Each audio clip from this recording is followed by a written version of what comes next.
All right, it's lesson 16. So far, here's what we've covered, and I'm gonna kind of move through the first ones a lot because there's 365 of these when we get to the end of this. Here's what we've covered. I want to go to the ones that kind of pertain to this section. And we started last week. We talked about I see only the past. My mind is preoccupied with past thoughts. This is about our thinking.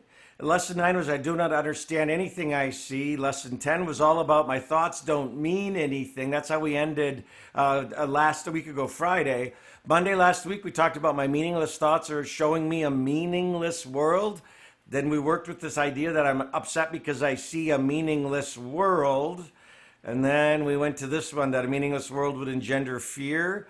And that was 13. 14 was God did not create a meaningless world. That was our Thursday one, which was a little tough to get our heads wrapped around, I think, for many of us.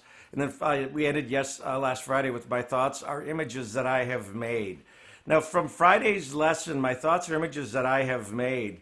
The takeaway or the exercise to practice was to repeat to yourself, this blank is an image that I have made. That blank is an image that I have made, right? So it was really recognizing that we create what we say we see.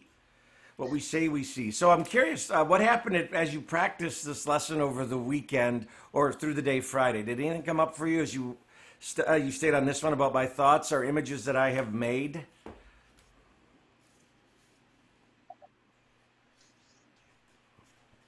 Then we're Hey, going to keep Derek. moving. Now, go ahead. Yes. It's Chris. Hi, Chris. I have to say, um, I've been watching this, and I just in general, I've been really just struggling, just in general, to kind of conceptualize nothingness. Basically, it seems Yes. like. Anyway, I just want to just, not that I haven't been thinking about it, I'm just struggling with it. That's all. So, Chris, you're in the perfect place. And I say that not to be facetious. Really, what this is about is exactly, at least at this point, it's exactly that. It's to say, I think we live, and this is going to be my opinion. We live in a society and a world where we have to try to have justification for everything. Like everything has to have some context or meaning. And what we're doing here is saying, as we start to kind of peel this onion and let go of that, we then open up ourselves for the last third of this whole program, which is about creation. And only until we get to that place where we're free from everything from the stuff we carry around will creation be able to occur. So you're perfect in what you just said. And it's not about understanding necessarily. It's about just actually doing the exercise. And at some point, and Barb, I think, is back from vacation. She was on vacation last week. Maybe she's not yet today. She's done the course once before as well. And I was just going to ask her if she'd had the same experience. There's a point where something will click. It'll be different for everybody, and it'll be at a different place. And so, what I would just encourage you to do, like you said, Chris, just stay in it and just be with it. Does that make sense? I've vocal I've vocalized that too, Chris, so I know how you feel. I'm a day behind from last week. I was hoping to get caught up over the weekend, but I didn't. Okay. If I'm not confused, I feel like I'm kind of blowing things off with this. Oh, So if it's you're not not my mind. confused, you're not doing the course. Is that how you look at it? That's No, I feel like, that problem over there, that's just something I made up in my mind. I don't need to worry about that. okay. And that may be doing the course. Okay, I don't know. I'm trying. So you're demonstrating this perfectly, Nancy. Sometimes it's nice, I think I've told you that too, oh, I let that go. There was nothing I could do about it on a Sunday night. But So see, that was good, but and in that, you're getting glimpses of what this is all about. So just be okay. And for many of us, it's going to feel odd. It's going to feel weird. And I could sense that, Nancy, and how you even said that. Like, oh, okay, it's just, I was thinking about this yesterday. I had a coach that actually was the coach who introduced me to David Hawkins, the power versus force, and the kinesiology, all of that. And he was working with me on this whole idea of getting to a point where I saw myself as an observer of whatever was happening. And the observer being that you were watching a show and I was the character in it. And that's where this could possibly go, to that spot where as you watch it, then you're not emotionally attached as much as you are if you're in it.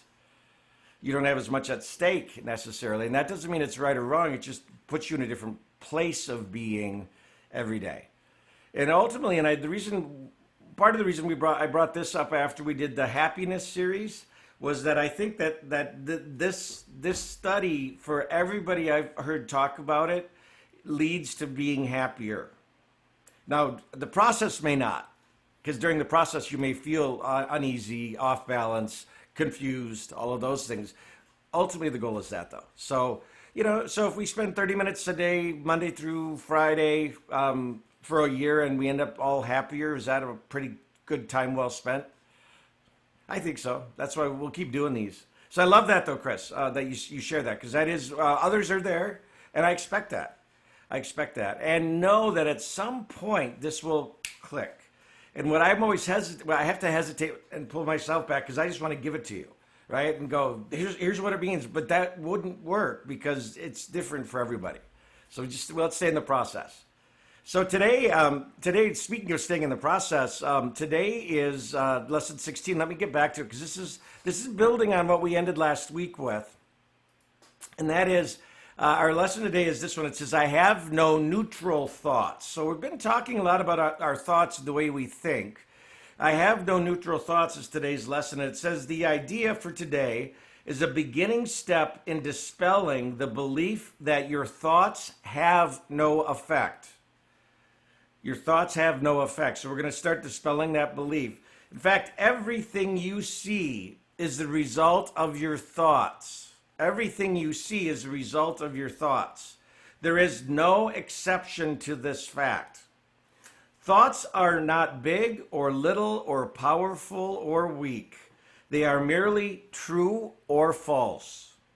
That's a big statement. I think thoughts are nothing other than they're true or they're false. Those that are true create their own likeness. Those that are false make theirs. There is no more self-contradictory concept than that of idle thoughts. So I thought that I've just got idle thoughts going on. That's contradictory. What gives rise to the perception of a whole world can hardly be called idle. Every thought you have contributes to truth or to illusion. Either it extends the truth or it multiplies the illusions. You can indeed multiply nothing, but you will not extend it by doing so. So besides your recognizing that thoughts are never idle, salvation requires that you also recognize that every thought you have brings either peace or war, either love or fear. A neutral result is impossible, because a neutral thought is impossible. So there is such a temptation to dismiss fear thoughts as unimportant, trivial, and not worth bothering about. And that it's essential that you recognize them all as equally destructive, but equally unreal. We will practice this idea in many forms before you really understand it. So this kind of goes back to what we were talking about before, that it isn't about necessarily understanding, because we'll keep working on it. Now, in applying the idea for today, search your mind for a minute or so with your eyes closed. So it's eyes closed today for the exercise, and actively seek not to overlook any little thought that may tend to elude the search. This is quite difficult until you get used to it. You will find that it is still hard for you not to make artificial distinctions. Remember, a thought is either true or false. That's all it is. Every thought that occurs to you, regardless of the qualities that you assign it, is a suitable subject for applying today's idea. Now, in the practice periods, first repeat the idea to yourself that I have no neutral thoughts. And then, as each one crosses your mind, hold it in awareness while you tell yourself one of two things. It could be this thought about blank is not a neutral thought, or that thought about blank is not a neutral thought. This thought is not a neutral thought, or that thought is not a neutral thought. Now, as usual, use today's idea whenever you are aware of a particular thought that arouses uneasiness. The following form is suggested for this purpose. So we take this idea about this thought about blank is not a neutral thought, and you can put it into this statement. This thought about blank is not a neutral thought because I have no neutral thoughts. So as you discover those and you start bringing those forward, that's how you would practice this lesson. For 4 or 5 practice periods is what we'll recommend today. If you find them relatively effortless. So again, if they're not bringing up the bottom of the pool, stirring up stuff for you, 4 or 5 is great. If there's strain that you experience, there will be that will be enough. So 3, just stop at 3, I guess is what it says. So so no more than 3. The length of the exercise period should also be reduced if there's discomfort. So if it starts bringing stuff up, 1 minute is the max. You should do this and up to 5 times if you're okay in doing it. If it brings up any uneasiness at all, then it's a max of 3 and then shorten the time you spend in it. This is one with your eyes closed, and it's about there are no neutral thoughts. So see what comes up for you as we practice this lesson 16. There are no neutral thoughts. So let me ask if there's any questions before we go on with our Monday. All right, guys, thank you so much. Thanks for staying in something that may not make sense because it will as long as you stay in it and you practice it. Now, just a reminder, if you've missed any of them, you can go get the lessons themselves on KW Pivot 2020 under A Course in Miracles. So we've got the videos there and the lessons are there as well. And we will see you tomorrow. Have a great Monday.